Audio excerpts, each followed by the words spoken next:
First factor तो I would say कि जो सैटिस्फैक्शन चाहिए था, वो वो एक बहुत बड़ा मेजर फैक्टर था। बिकॉज़ एक नॉर्मल बीकॉम डिग्री में जहाँ मैं रेगुलर कॉलेज भी नहीं जाता था, बहुत सारी चीज़ें सीखी नहीं थी हमने, छोटा-सा कॉलेज था। सो वहाँ पे एक सैटिस्फैक्शन नहीं था। दूसरा सर आई वुड से कि मैं जिस रोल में हूँ अभी अकाउंटिंग रोल में, वो एक ट्रेडिशनल अकाउंटिंग रोल है और बहुत ज़्यादा रिपिटिटिव काम है वो, तो मुझे वो छोड़ना था। मैं कई लोगों से मिलता हूँ और बात भी करता हूँ जिन्हें पढ़ाई छोड़े हुए काफ़ी समय हो गया है। ग्रेजुएशन के बाद उन्होंने अपना जॉब इमीडिएटली शुरू कर दिया था, बट अब आगे बढ़ने के लिए उन्हें कोई प्रोफेशनल क्वालिफिकेशन चाहिए। मगर मन में सेल्फ डाउट है, लगता है कि क्या अब हम पढ़ाई पे फोकस कर पाएंगे, या फिर अगर कोई कोर्स महंगा शुरू किया उसमें पैसे लग जाएं और हम क्लियर ना कर पाएँ तो। और ऐसी कई सारी चीज़ें हमारे मन में चलती हैं जो हमें रोकती हैं आगे बढ़ने से। बट समय तो रुकता नहीं है, टाइम तो लगातार बढ़ता जाता है और हमारे इस इनएक्शन की वजह से ऐसे डिसीजंस और डिले होते जाते हैं। और यहीं पे हमारे लिए इंस्पिरेशन बन सकती है गोविंद की स्टोरी, क्योंकि वो भी ऐसी ही सिचुएशन से निकले हैं। गोविंद के साथ मैंने हाल फिलहाल में एक पॉडकास्ट किया था और इस वीडियो के अंदर मैं आपके साथ डिस्कस करूंगा 5 ऐसे इंस्पिरेशंस जो हम उनकी जर्नी से ड्रॉ कर सकते हैं और आप उसे अपनी प्रोफेशनल जर्नी में भी इस्तेमाल कर सकते हैं। अब आप सीए में यूएसए कर रहे हो या कोई और कोर्स।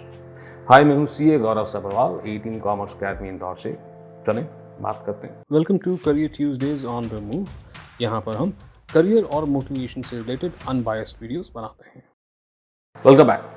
गोविंद ने अपने पहली जॉब की शुरुआत ग्रेजुएशन के सेकेंड ईयर के आसपास कर दी थी, क्योंकि फैमिलीज की काफ़ी जिम्मेदारी थी उनकी। ये जॉब करते करते उन्होंने कैसे भी ग्रेजुएशन अपना कंप्लीट किया और इमीडिएटली उसके बाद कोविड आ गया। कोविड के अंदर गोविंद को इंट्रोस्पेक्ट करने का मौका मिला। उन्होंने ये रियलाइज़ किया कि सिर्फ ग्रेजुएशन से बात नहीं बनेगी और अगर आगे बढ़ना है तो उन्हें कोई ना कोई प्रोफेशनल कोर्स करना होगा। 2 साल और बीत जाते हैं, जिसके बाद गोविंद जो है अपनी सीए में यूएसए की जर्नी शुरू करते हैं और उसके अंदर 90% मार्क्स के साथ वो क्लियर कर जाते हैं दोनों पार्ट्स। मगर इस जर्नी को शुरू करना और इसे कंक्लूड करना उनके लिए बेहद मुश्किल था। तो आइए शुरू करते हैं। पहली बात वो था कि इनके पास कई सारे ऐसे रीज़न थे जो उन्हें रोक रहे थे सीएमए यूएसए को करने के लिए। पहले तो उनका स्टडी गैप। भाई बीकॉम करने के बाद 2 साल का उनका पढ़ाई का गैप था। उनका एक फुल टाइम जॉब था, उन्हें अपने फाइनेंशियल मैटर्स को भी संभाल करके चलना था। He had a family to take care of and confidence की भी कमी हो चुकी थी। और इसी बीच उन्हें एक उम्मीद की किरण दिखी और वो था सीएमए यूएसए का शॉर्ट ड्यूरेशन। आइए देखते हैं और किस चीज़ ने उन्हें इंस्पायर किया अपनी इस जर्नी को शुरू करने। तो सर एक तो था कि पहला तो ग्लोबल रिकॉग्नाइज्ड कोर्स है। मैंने जिन लोगों से लिंक्डइन पे बात की थी, रिव्यूज़ काफ़ी अच्छे मिले थे मुझे उसके बारे में। दूसरा था कि जब मैंने मतलब जब मुझे पता चला था, तो मुझे ऐसा लगा था कि ये काफ़ी शॉर्ट टर्म है, but it was not like that. Exactly वो काफ़ी शॉर्ट टर्म नहीं है। It depends on the candidate कि वो कैसे कर सकता है, कितना टाइम वो डिवोट कर सकता है कोर्स में। राइट। सो मुझे जॉब के साथ करना था। तो कुछ लिमिटेड कोर्सेज़ थी मेरे लिए, जो जॉब के साथ मेरे लिए पॉसिबल हो पाते and CMA was one of that. तो मैंने वही देख के चालू किया था और जब पूरा सीएमए कंप्लीट करने के बाद अब ऐसा लग रहा है इट वाज़ वर्थ इट कि अब और मैंने अच्छा किया सीएमए चालू करके। इंस्पिरेशन नंबर 2 जो हम यहाँ से ड्रॉ कर सकते हैं और वो है टेकिंग इन्फॉर्म्ड डिसीजन। देखिए, गोपाल ने ऐसा नहीं किया कि सिर्फ वीडियोस वगैरह यूट्यूब पे देख ली और सीएमए यूएसए कोर्स करना है ऐसा डिसाइड कर लिया। He went as far as doing his own research. उन्होंने सिलेबस देखा, कोर्स मटेरियल देखा। इनफैक्ट उन्होंने जाकर के आगे वर्किंग प्रोफेशनल से भी बातचीत करी जो सीएमए यूएसए ऑलरेडी कर चुके हैं और जॉब कर रहे हैं। आप उनसे खुद ही सुन लो। मैंने कुछ सिलेबस देखा, मैंने सिलेबस काफ़ी इंटरेस्टिंग लगा मुझे। मैंने लिंक्डइन पे कुछ लोगों से बात की, तो उनसे भी काफ़ी अच्छे रिव्यू मिले। सो मुझे ये पता था कि मतलब ये इनिशियली स्टेज पे काफ़ी अच्छा होगा। देखिए भाई, इससे एक बात तो क्लियर है कि आप अपने करियर का कोई भी डिसीजन लें, सीएमए यूएसए या कोई भी, आपको अपनी रिसर्च करनी ज़रूरी है। कोई रैंडम वीडियो देख करके डिसीजन ना लें। बात करते हैं कि उन्होंने कितना समय लिया सीएमए यूएसए को क्लियर करने के लिए। But before we talk about that, अगर आप इस पॉडकास्ट का फुल वर्जन देखना चाहते हैं, अनकट वर्जन देखना चाहते हैं, जिसके क्लिप्स मैं यहाँ पर बीच में डाल रहा हूँ, तो आप लिंक्डइन पे मुझे फॉलो कर सकते हैं और वहाँ पर मैं पूरा पॉडकास्ट जो है उसका अनकट वर्जन वहाँ पर डालूंगा।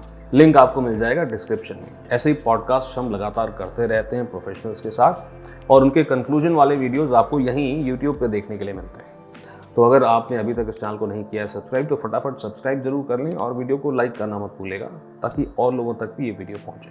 चलो जी, तो कंटिन्यू करते हैं तीसरी लर्निंग से, और वो है टेकिंग हिज टाइम।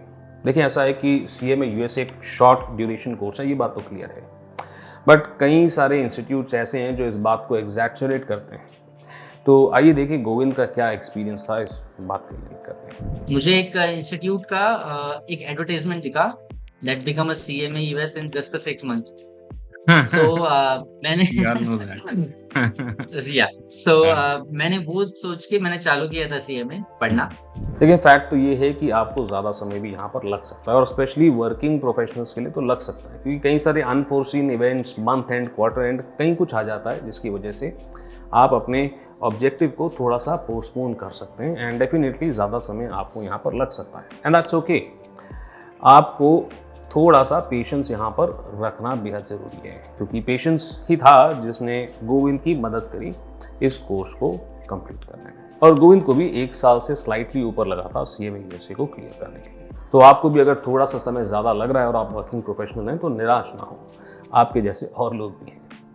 आइए बात करते हैं पॉइंट नंबर 4, चौथी बात की, और वो है कि CMA USA जो है वो रेगुलरिटी मांगता है। देखिए, ऐसा है कि जब गोविंद ने पढ़ाई शुरू करी तो उन्हें ये रियलाइज़ हुआ कि रेगुलरली पढ़ाई करना बेहद ज़रूरी है। देखिए उन्होंने क्या कहा। So it was 7 days a week. जब मैं आता था रात को घर पे काम पे से, so I used to study 1 and 2 hours. वो इतना रेगुलर नहीं होता था, बिकॉज जब जिस दिन जितना टाइम मिल गया उस हिसाब से। फिर वीकेंड्स पे मैं अच्छा टाइम देता था, मतलब मॉर्निंग में, आफ्टरनून सेशन, इवनिंग, जब मेरा मन करे। तो वीकेंड्स पे मैं वैसे भी बाहर ज़्यादा नहीं निकलता हूँ, तो वीकेंड्स पे काफ़ी अच्छा टाइम देता था मैं। और इट वाज नेवर अबाउट कि नंबर ऑफ आवर्स कितना देना है। I used to study like a topic, कि वो जब टॉपिक खत्म हो जाता है फिर उस टाइम पे मैं बंद करके फिर थोड़ी देर बाद वापस आ सकता हूँ। सो नंबर ऑफ आवर्स ऐसा कुछ था नहीं सच कि इतने नंबर ऑफ आवर्स पढ़ना है मुझे या कुछ करना है। It was always about topics, कि टॉपिक्स खत्म होते जाए। 7 डेज, 8 डेज, 10 डेज में मेरा एक सेक्शन अगर खत्म हो सके, तो इट वाज लाइक दैट, कि मैं उस हिसाब से पढ़ता था। मगर ये जर्नी आसान नहीं थी। इनिशियली उन्हें पढ़ाई में फोकस करने में काफ़ी दिक्कत हुई थी। इसके अलावा भी कुछ और दिक्कतें उनको आई थी। आइए सुनते हैं। मैं कहूँगा कि रीस्टैब्लिशिंग द हैबिट्स, जो अपना डिसिप्लिन होता है, वो वापस से रीस्टैब्लिश करना काफ़ी क्वाइट चैलेंजिंग था वो मेरे लिए। बिकॉज़ जब मैं सिर्फ काम कर रहा था, तो उस टाइम पे सिर्फ काम था, दूसरा कुछ होता नहीं था करने के लिए। सो काफ़ी लेज़ीनेस आ गया था उस टाइम पे मेरे अंदर भी काफ़ी। सो वो हैबिट जो रीस्टैब्लिश करना था, वो एक बहुत चैलेंजिंग था मेरे लिए, कि डिसिप्लिन बना के 2 घंटा, 4 घंटा कंटिन्यूअसली एक जगह बैठना, वो काफ़ी चैलेंजिंग था।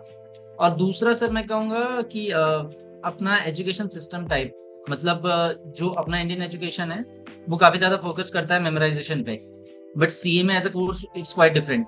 वो ज़्यादा प्रैक्टिकल एस्पेक्ट देखता है, कि आप रियल वर्ल्ड में कैसे अपना जो आपने नॉलेज यहाँ पे गेन किया है, वो कैसे अप्लाई कर सकते हो। सो उस टाइप का थिंकिंग क्रिएट करना, मतलब सिर्फ मेमोराइजेशन नहीं करना है, प्रैक्टिकल एस्पेक्ट भी देखना है, कैसे आप अप्लाई कर सकते हो सिनेरियोज में। तो वो एक काइंड ऑफ चैलेंज था, बिकॉज हमें ऐसा पढ़ाया नहीं गया कभी। हमको हमेशा वो रोट लर्निंग टाइप चीजें बताई गई हैं, ये अब चीजें रटो। And not just CMA USA, कोई भी प्रोफेशनल कोर्स आप कर रहे हैं, कंसिस्टेंसी यहाँ पर आपके लिए बेहद ज़रूरी है, और ये चीज़ हम यहाँ पर सीख सकते हैं। नाउ आखिरी लर्निंग जिसके बारे में मैं आपको बताना चाहता हूँ, और वो ये है कि CMA USA जो है वो कॉन्फिडेंस बिल्ड करने में बेहद मदद करता है।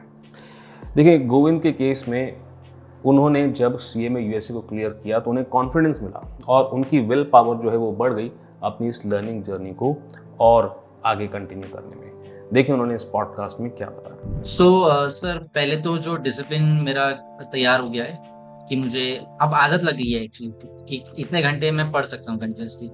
वो एक सबसे इम्पोर्टेंट आई गेस फैक्टर है किसी भी काम करने के लिए। यस, फोकस सबसे ज़्यादा ज़रूरी है किसी भी काम को करने के लिए। उन्होंने एक इंटरेस्टिंग बात और बताई थी। अपनी इस लर्निंग जर्नी को कंटिन्यू करने के लिए उन्होंने CFA की शुरुआत करी, और उनका ऐसा कहना था कि CMA USA का जो एक्सपीरियंस था वो काफ़ी उनकी मदद कर रहा था। देखिए क्या कहा। जब मैं अपना CFA लेवल 1 के लिए मैं प्रिपरेशन कर रहा हूँ, तो एक बेस बहुत अच्छा रेडी हो गया फिलहाल। उसमें कुछ अप्रोक्स 10 सब्जेक्ट्स हैं उसमें CFA लेवल 1 में, 4-5 सब्जेक्ट्स अप्रोक्स उसके बेस ऑलरेडी रेडी हैं काफ़ी अच्छे से। चलिए जी, तो फटाफट से अपने डिस्कशन को करते हैं कंक्लूड, और थोड़ी देर में आपसे भी बात करूँ। देखिए ऐसा है, आई एम श्योर कि गोविंद की जर्नी से कई लोग रिलेट कर पाते होंगे। अगर आप भी रिलेट कर पा रहे हैं उनकी जर्नी से तो कमेंट सेक्शन में रिलेटेबल ज़रूर लिख दीजिएगा या फिर अपनी स्टोरी शेयर कर दें। याद रखें, आप अकेले नहीं हैं, और भी कई सारे लोग हैं जो इसी तरह की डिफ़िकल्टीज़ आपकी तरह फेस कर रहे हैं। और आगे बढ़ने का एक ही तरीका है, कंसिस्टेंसी और हिम्मत रख करके आगे बढ़ना। अगर आपकी CMA USA की जर्नी आसान बनाने में मैं आपकी मदद कर सकता हूं तो आप A-Team कॉमर्स अकेडमी पे मुझसे CMA USA पढ़ सकते हैं। अगर कहीं और से पढ़ना है तो भी कोई दिक्कत नहीं है। बस ये ना करें कि आप सोचते ही रहें, रिसर्च ही करते रह जाएं और कोई ना कोई कारण से अपने डिसीजन को डिले करें। आपको तुरंत अपने डिसीजन के ऊपर एक्शन लेना भी बहुत ज़रूरी है। इसी मैसेज के साथ मैं यानी कि CA गौरव सब्रवाल आपसे मिलूंगा, दैट्स राइट, अगले वीडियो में।